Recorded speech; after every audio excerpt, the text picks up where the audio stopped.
Good evening, good morning, good afternoon. Welcome back to another episode of Stupid Criminals. We got some doozies today, so sit back, get yourself a cup of coffee, and enjoy. So Chasity Hopkins, was so worried about her possibly tainted meth that she contacted the police and officers at the Granite Shoals Police Department in Texas were trying to catch the country's dumbest drug users when they posted a fake face, Facebook story about Ebola tainted meth. So get that right. So the police department made a fake story about um, methamphetamines being contaminated with Ebola, and they said, bring your meth in and we'll test it for you to see if your meth has Ebola. Chasity Hopkins actually believed this story and took her meth, and not just a little bit of meth, but she took all of her meth into the police department there in Granite Shoals Police Department in Texas and have them test it to see if her meth was tainted with Ebola. She was arrested, obviously, and people just don't learn. Florida man uses wanted poster as his new updated Facebook profile picture. Yes, police had an easy time tracking down Florida Mac Yearwood, wanted in connection with assault that took place over Labor Day weekend in 2016. He used his own wanted poster as his new Facebook profile picture. One of the Yearwood's friends commented, "Nice mugshot," to which Yearwood responded, "Thanks, buddy." Another friend expressed more concern. "Holy shit, you're ding dong. Are you planning on getting your shit squared away? I'd like to see you again, at least before they find you." Those were posts that were put on it on the actual picture.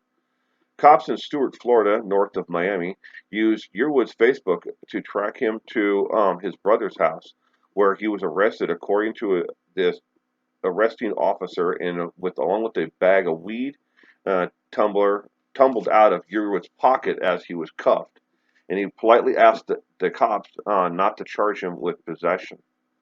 Writing on the Stewart Police Department's Facebook page, Corporal Brian Bosso noted Facebook is a great way to communicate and connect with the old friends and family. If you're wanted by the police, it's probably not a good idea to use their wanted poster as your profile picture. Fake cop pulls over real cop.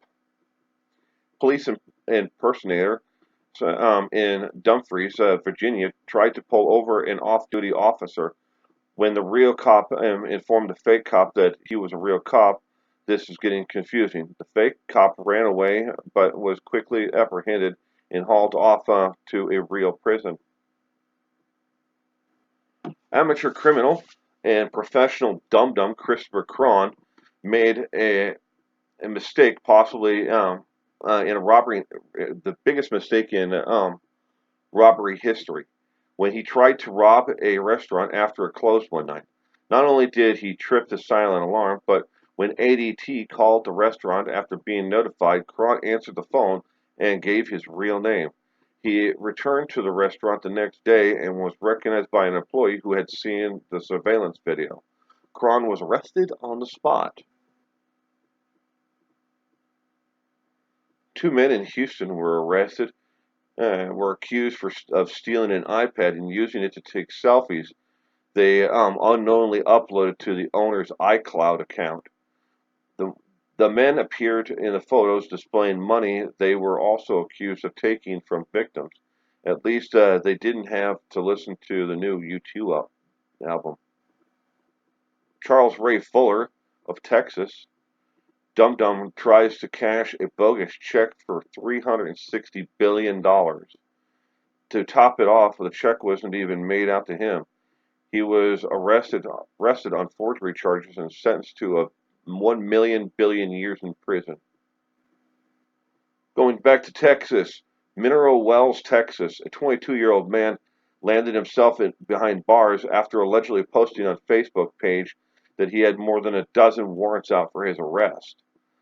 The warrants ranged from traffic citations to petty theft, a total of more than $1,200 in fines. His Facebook page that he posted said, "So I have 16 warrants out right now. LOL. They know where I am at this time. It must not be too bad." Eastern Idaho police say two men transporting marijuana from California to Montana called 911 while in Idaho after mistakenly believing undercover officers had discovered their secret. But the police in Rexburg say they weren't aware of the drugs until the two men called them on Friday to report their location in the 20 pounds of pot worth $16,000.